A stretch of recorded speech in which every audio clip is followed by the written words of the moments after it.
Last government అసలు అంటే ఇటువంటి దాని ఏమంటారు యాక్ట్లను కూడా చదువుకోకుండా ఎంత గుడ్డిగా ఇటువంటి జీవోలు ఇష్యూ చేసిందని చెప్పడానికి ఇది ఒక తార్కాణం కింద మనం భావించవచ్చు. ఎందుకంటే యాక్చువల్ గా వీళ్ళని గ్రామ వార్డు మహిళా సంరక్షణ కార్యదర్శుల కింద ఇందాక సభ్యులు చెప్పినట్టుగా జీవో నెంబర్ MS నెంబర్ 129 ప్రకారం 2019లో వీళ్ళు నియమించడం జరిగింది అధ్యక్ష. ఓవరాల్ గా చూస్తే అధ్యక్ష వీళ్ళు 15,000 మంది రిక్రూట్మెంట్ చేస్తే అధ్యక్ష దగ్గర 13,815 మంది మహిళా సంరక్షణ కార్యదర్శుల కింద పనిచేసే పరిస్థితి ఉంది అధ్యక్ష. అందులో సుమారుగా 1,189 ఆటోమేటిక్ ఇంకా ఖాళీలు ఉన్నాయి అధ్యక్ష. అయితే 13,815 మందికి అధ్యక్ష 2021కి వచ్చేసరికి మళ్ళా జీవో నెంబర్ 60 ప్రకారం చేసుకుని వాళ్ళని ఒక మహిళా రక్షణ కార్యదర్శుల కింద వార్డు లేక గ్రామ మహిళా రక్షణ కార్యదర్శుల కింద మార్చి వాళ్ళకి ఒక సెపరేట్ జాబ్ చార్ట్ ఇచ్చారు అధ్యక్ష.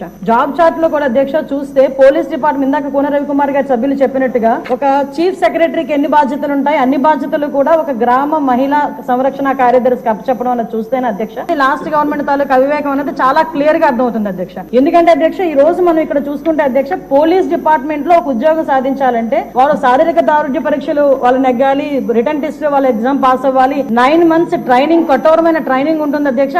కఠోరమైన ట్రైనింగ్ తర్వాతనే ఆ పోలీస్ కానిస్టేబుల్స్ కింద వాళ్ళు అందరూ కూడా బయటకు వచ్చి పోలీస్ డిపార్ట్మెంట్ వర్క్ చేసే పరిస్థితి ఉంటుంది అధ్యక్ష. కానీ వీళ్ళని మహిళా రక్షణ కార్యదర్శి కింద ఏర్పాటు చేసిన తర్వాత కేవలం 2 వారాలు వాళ్ళకి ట్రైనింగ్ ఇచ్చి ఒకటేమో ఒక వారం పోలీస్ డిపార్ట్మెంట్ వాళ్ళు ఇంకొక వారం ICDS డిపార్ట్మెంట్ వాళ్ళు ట్రైనింగ్ ఇచ్చి ఓవరాల్ చెప్పాలంటే వీళ్ళు గ్రామాల మీద వదిలేశారు అధ్యక్ష. వాళ్ళు పంపించిన తర్వాత కూడా వాళ్ళకి ఇష్టాలు కూడా గ్రహించకుండా పోలీస్ డ్రెస్ కూడా వాళ్ళకి వేయటానికి ఇంచుమించుగా పోలీస్ యూనిఫామ్ కూడా వాళ్ళకి వేయాలి అని చెప్పి వాళ్ళు రిస్ట్రిక్ట్ చేస్తే వాళ్ళు కూడా దానికి భయపడి బాధపడి చాలా మంది కోర్టులకు వెళ్ళిన సందర్భాలు కూడా ఉన్నాయి అధ్యక్ష. ఈ రోజు కోర్టులో దగ్గర 7 రిట్ పిటిషన్లు మహిళా కార్యదర్శికి సంబంధించి ఆ పోలీస్ డ్రెస్ విషయంలోని కానీ వీళ్ళు జాబ్ చార్ట్ ఒక అవగాహన లేకుండా డబ్బులు ఇచ్చుకుని పెట్టుకున్నాడు కదా. ఆ మేధావులందరూ కలిపి ఆల్రెడీ 12,000 మంది వీళ్ళు పనిచేస్తున్నారు కదా, వీళ్ళని మనం పోలీసుల కింద కన్వర్ట్ చేసేస్తే వాటిని తగ్గించి వచ్చని ఒక ఉచిత సలహా పడేశారు అధ్యక్ష. దానికి వెనకాతలు ఒక పోలీస్ డిపార్ట్మెంట్ మీద ఒక అవగాహన, పోలీస్ రిక్రూట్మెంట్ మీద ఒక అవగాహన, వాళ్ళ తాలూకా జాబ్ చార్ట్ మీద ఒక అవగాహన ఉండుంటే ఇలాంటి పని చేసి ఉండేవారు కాదు అధ్యక్ష. ఈ రోజు వీళ్ళ పరిస్థితి ఏమైపోయిందంటే వీళ్ళు వెళ్ళి రిపోర్ట్ చేయాల్సింది గ్రామ సెక్రటరీకి రిపోర్ట్ చేయాలి.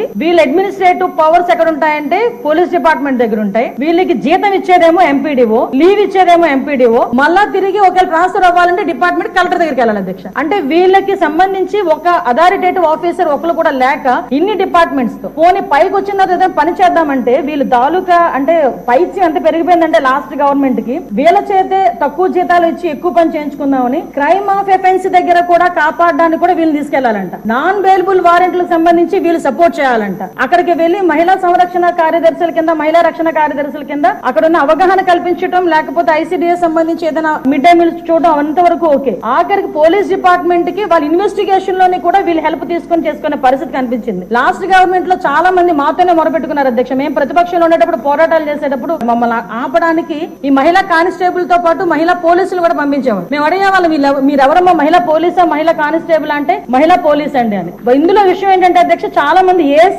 అయిపోయిన వాళ్ళు ఉన్నారు. మళ్ళీ ఇంకోటి ఏంటంటే MTechలు BTechలు చేసుకుని కొంతమంది ఫ్యామిలీస్ పోలీస్ డిపార్ట్మెంట్ లోకి కొంతమంది యాక్సెప్ట్ చేస్తారు, కొంతమంది యాక్సెప్ట్ చేయకపోతారు. ఇలాంటి సిచ్యువేషన్స్ అన్నింటిలోని కూడా ఈ రోజు వీళ్ళు పడుతున్న బాధ అధ్యక్ష వర్ణనాతీతం. ఇంకొకటి ఇందులో కొసమేర్పు ఏంటంటే ఎన్నో సంవత్సరాల కానిస్టేబుల్ కింద చేస్తే హెడ్ కానిస్టేబుల్ ప్రమోషన్ వస్తుంది. హెడ్ కానిస్టేబుల్ దగ్గర నుంచి ఒక ASI, SI, CA ర్యాంక్ వరకు వెళ్తారు. వీళ్ళు ఎటువంటి రిక్రూట్మెంట్ లేదు, ఎటువంటి శారీరక దృఢ పరీక్షలు లేవు, ఎటువంటి రిటర్న్ టెస్టులు లేవు, ఎటువంటి ట్రైనింగ్స్ లేవు. వీళ్ళకి కూడా మహిళా పోలీస్ దగ్గర నుంచి అప్ టు ఇన్స్పెక్టర్ వరకు కూడా వీళ్ళకి కూడా ఒక ప్రమోషన్ జాబ్ చార్ట్ ఇచ్చేసి ఒక జీవో కూడా రిలీజ్ చేశారు అధ్యక్ష. అప్పుడు మనందరూ అనుకునే వాళ్ళు తొగ్గులకు పరిపాలన దానికి ఇది ప్రత్యేక సాక్ష్యం కింద మనం ఈ మహిళా రక్షణ కార్యదర్శుల గురించి చూడాలంటే ఇది మనం చెప్పుకోవచ్చు అధ్యక్ష. ఇన్ని రకాలుగా వీళ్ళు చేసిన అధ్యక్ష వీళ్ళకి ఏంటంటే అధ్యక్ష ఎస్కార్ట్ డ్యూటీలు, బందోబస్తు డ్యూటీలు, వాళ్ళు అక్కడికి వచ్చి ఏడ్చేవారు అధ్యక్ష. ప్రస్తుతం చాలా మంది మేము వచ్చిన తర్వాత కూడా ఇప్పుడు ఈ విషయంలోనే గౌరవ సభ్యులందరూ కూడా చెప్పడం జరిగింది. వీళ్ళు పోలీస్ డిపార్ట్మెంట్ కి సంబంధించిన వాళ్ళ కింద ఉంచాలా లేకపోతే ICDS లో మనం పంపించుకోవాలా, వేరే ఎవరికైనా ఏదైనా జాబ్ చార్ట్ ఇచ్చి సపరేట్ గా వీళ్ళు ఏదైనా మనం చేయాలా అనేది ఆలోచన చేసుకోవడానికి